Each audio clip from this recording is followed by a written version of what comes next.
Vehicle speed too high, lumalabas dito. May reminder siya, huwag ka masyado matulin. AE8, ito yung top of the line na e-bike. So ito pala yung 150 SC. Pwede natin sakyan. Magaan lang ha.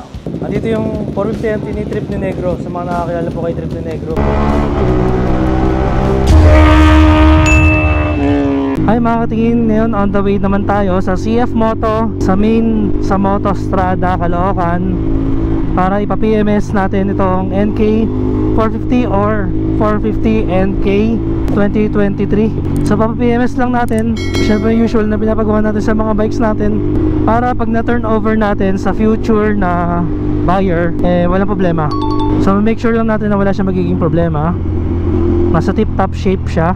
Napakaganda ng tunog, exotic ang tunog. Mas aggressive yung makina nito compared sa 450 MT. Kasing aggressive niya yung 450 SR, same sila. Halos same din sila ng power ni SR.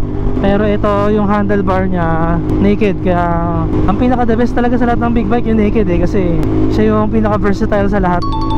Pwedeng long ride, pwedeng race track. Kung tatanungin nyo, favorite ko rin talaga ang naked. Kaya lang syempre more on ano tayo looks and forma, kaya tayo mahilig sa sport bike. Ang lupit, parang crossplane no? Double balancer shaft. Wala talagang masyadong vibration. Sobrang smooth to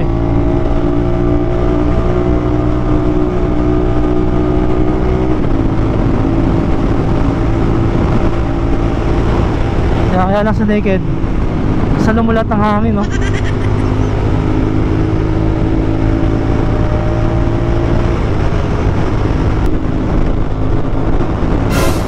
Ang galing kami lumalabas.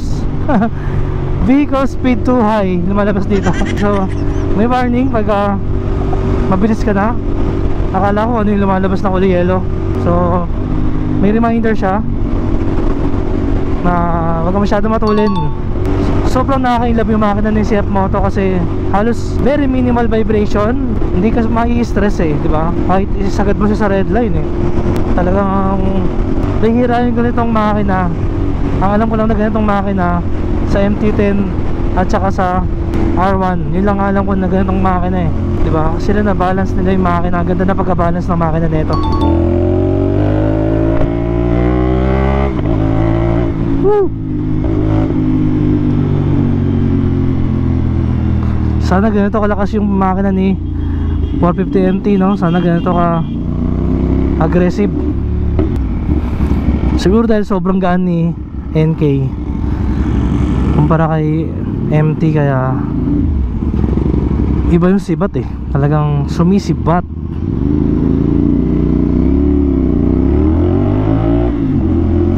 Ayun no, diba?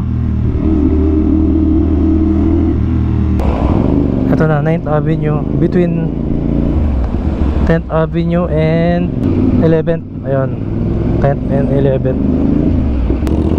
So ang street na papuntang CF Moto, Moto Strada, Alma Street to, wala nakalagay. Basta yun na palatandaan, yung kulay green na yan, kulay green na warehouse.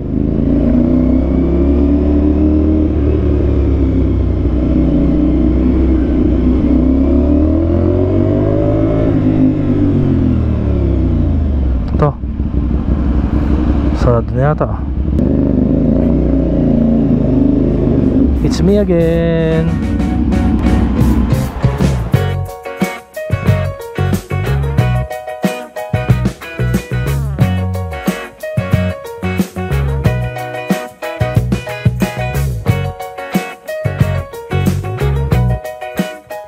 Kung natin kunin yung NK 450 natin, lakad-lakad muna tayo, tingin muna tayo dito. Tingin muna tayo ng mga bagong labas nila. Ito, meron din pala silang bike dito. Pag kailangan nyo ng mga bike, meron din palang bike. Tapos e-bike, ito yung mga Ziho. Ang maganda dito sa Ziho na to, malapad yung upuan, mahaba. So, pwede ka mag-backride kasi yung entry level nila maiksi Tsaka malaki yung floorboard. Tsaka dito meron pa mga MV Agusta. Ito yung bagong kulay na CLC. May kulay red and silver. Ito yung AE8. Ito yung top of the line na e-bike. Ako tumatakbo to ng mga 100 km/h. Ito yung mga original accessories dito. Yan, magandaan dito, pagkabili mo ng unit, meron ka ng mga choices dito. Para sa mga original accessories na CF Moto talaga yan. Height and seat, 4,500. Para sa 800 MT. Alam mo, meron pa siyang height and seat. Mataas na nga siya. Ayan. At sa mga naghahanap ng 450 MT, ang dami dito ah. Dami stock ngayon. Kaso, puro high fender kadalasan. Pero may nakita pa ako dun dalawang low fender na gray. Tatlo. Ayan dito. Mga blue-white. Dami oh. Sa mga CLC, dami din.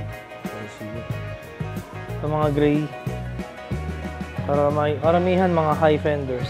Meron din low fender, mga ilan-ilan. Dito. Karamihan na kulay ah. Ang dami gray. Konti lang yung blue and white. Yung bagong SR oh. Bagong kulay. SRS kulay white. Ah, SR lang to. So meron pa palang 450 SR na brand new. All white. So hanggang ngayon meron ka pa rin choices kung gusto mo SR na dual yung swing arm or gusto mo na SRS na white. Meron din pa ng SRS na white. Single-sided swing. Ang ganda ng kulay. Parang ano? Parang yung Aussie Racing na forged wheels. Oh. Kulay bronze. Ganda. Sobrang ganda ng kulay nito. Tapos all white. Tapos yung kulay ng mugs niya na bronze. Andito rin sa winglet niya. Naka-garnish din sa winglet. Sobrang pogi. Oh. Siyempre, sport bike yan. Alam niyo naman, mga sport bike, di ba? Tsaka di lang siya basta white.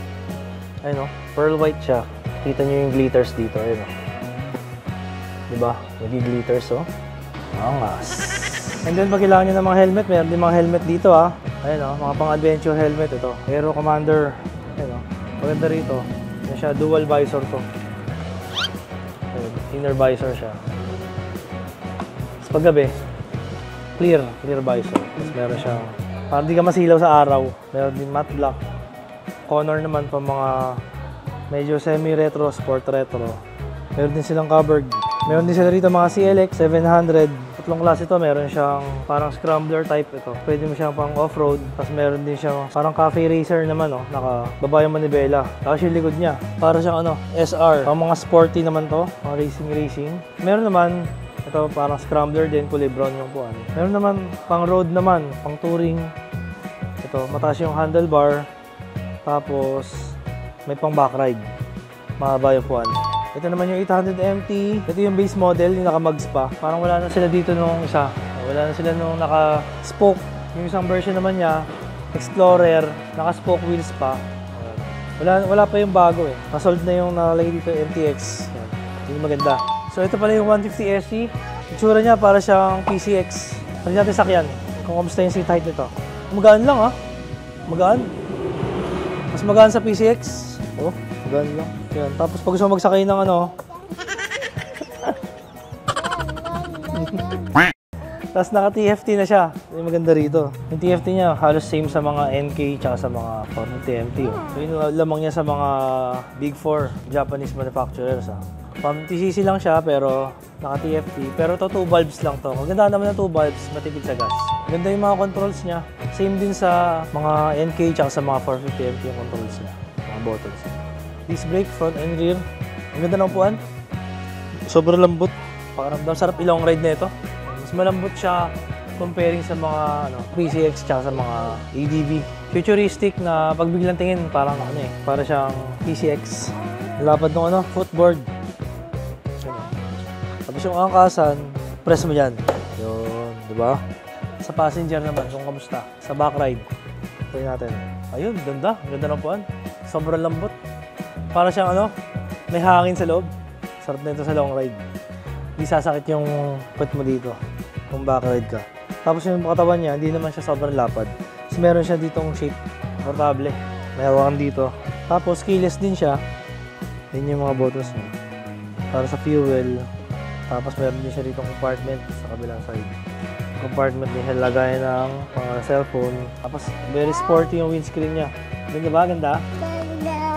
Ganda-ganda si Bibi ko tingin. Gusto niya na. Uwi na ba natin to? Magkano nga ba to? Ano nga ito eh? 100. So ngayon check na natin yung unit natin. Baka ready for release na. Balik na tayo sa service center. Hindi na siya pasok. Ah, hindi na pasok? Bakit po? 1 year lang tayo sa electrical. Ah, 1 year lang. Ay, wala pa pyesa? Hindi pa nakabit? Kailangan kasi namin sir ng approval ni customer pagbabago natin. Ah, akala ko nagawa na. So yun, 1 year lang pala yung warranty nila. So hindi na covered ng warranty. And napag-alaman na May problema pala yung thermostat switch. So, mura lang naman yung thermostat switch, 800 plus. Tapos yung labor yata is parang 600 pesos. So dahil may lakad tayo, dahil pupunta tayo sa opening ng Honda Big Wing sa Guanzon, sa Calasiao, Pangasinan. Hindi tayo aabot. Kakabit pa pala nila yung thermos switch. Kala ko naman nakabit na, hindi pa pala nakabit. So kailangan pa pala ng approval natin. So yun. Hindi natin maaantay. So balikan na lang natin ulit some other day. Pagka nagawa. Baka bukas natin balikan. Okay na, let's go. So dito yung 450 MT ni Trip ni Negro. Sa mga nakakilala po kay Trip ni Negro, parang ito yata yun eh. Yan, pinapaservisan dito. Ito yung NK natin nandun. Ginagawa doon.